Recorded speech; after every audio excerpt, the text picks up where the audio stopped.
Dear friends, welcome to PMS Insights.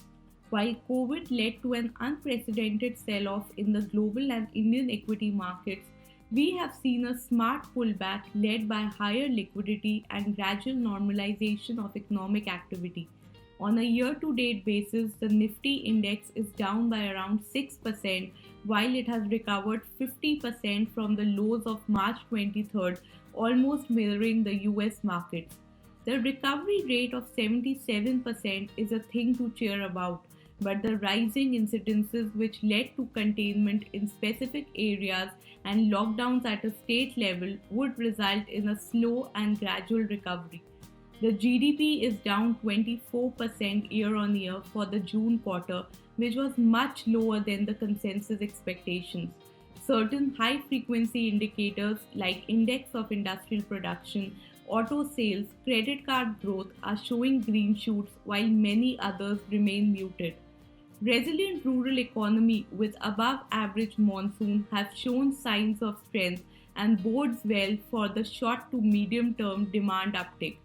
Also, global macro tailwinds like lower crude prices and stable currency is expected to provide the impetus to the economy.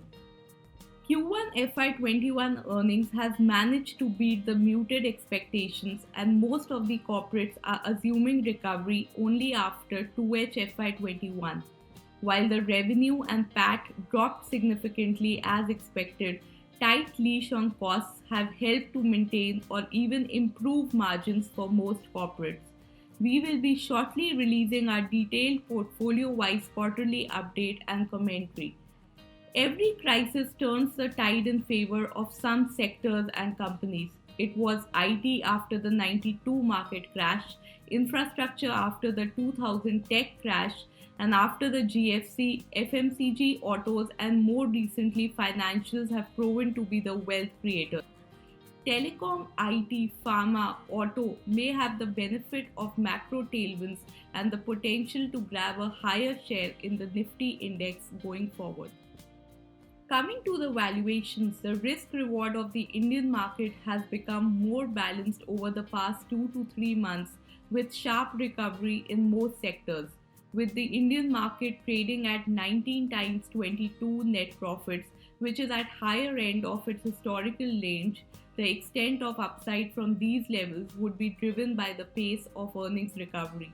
Mid and small caps offer value at current levels with the trailing 12-month price to earnings for these indices at 20 and 18 times respectively, which are still 20 to 40% below their all-time high levels achieved in early 2018.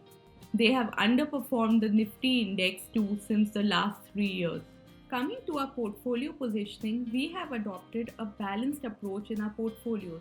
While we continue to have high exposure to COVID-resistant sectors like telecom, insurance, pharma, chemicals, and FMCG, we have incrementally increased exposure to sectors like auto and auto ans, which could see strong growth over the next few years.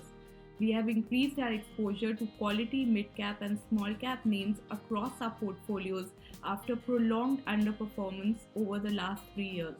Our focus is on companies which have good management, strong balance sheets, and have a long runway for growth.